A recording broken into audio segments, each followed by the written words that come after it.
if I were to ask you for a checklist of things that India should not do. Should not do. Oh, boy. I don't know. Look, I want to enjoy life, right?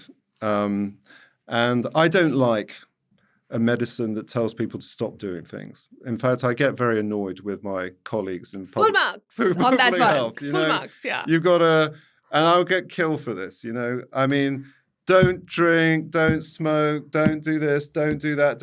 It's all about don't do things. And what about doing things? What about doing good things? What about doing things that bring pleasure to your life? So you've got to find this balance between pleasure and pain. And I don't want to be the kind of doctor that goes around just saying, stop drinking alcohol, and also, people, you said it yourselves, life can be tough. And when life is tough, sometimes you do things that in a very abstract way might be seen as harmful to your health. But the reality is, if it's what gets you through the day, then what's wrong with Indulge. that? Yeah. You know what?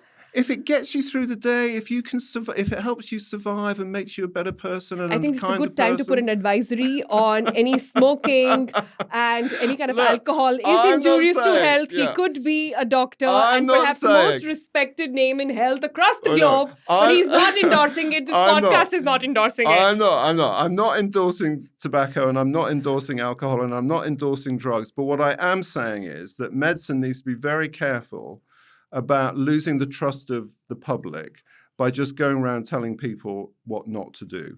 I think that we need to be much more sensitive to the lives that people lead.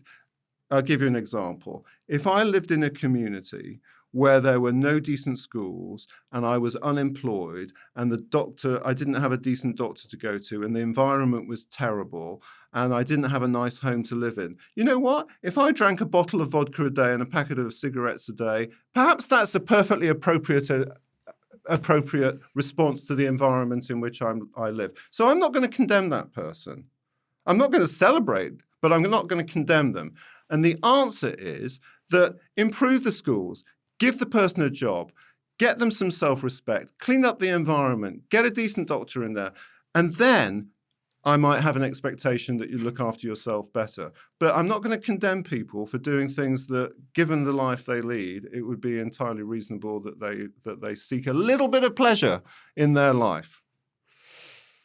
Lots of disclaimers. Lots of them. Full-page disclaimers going on this one.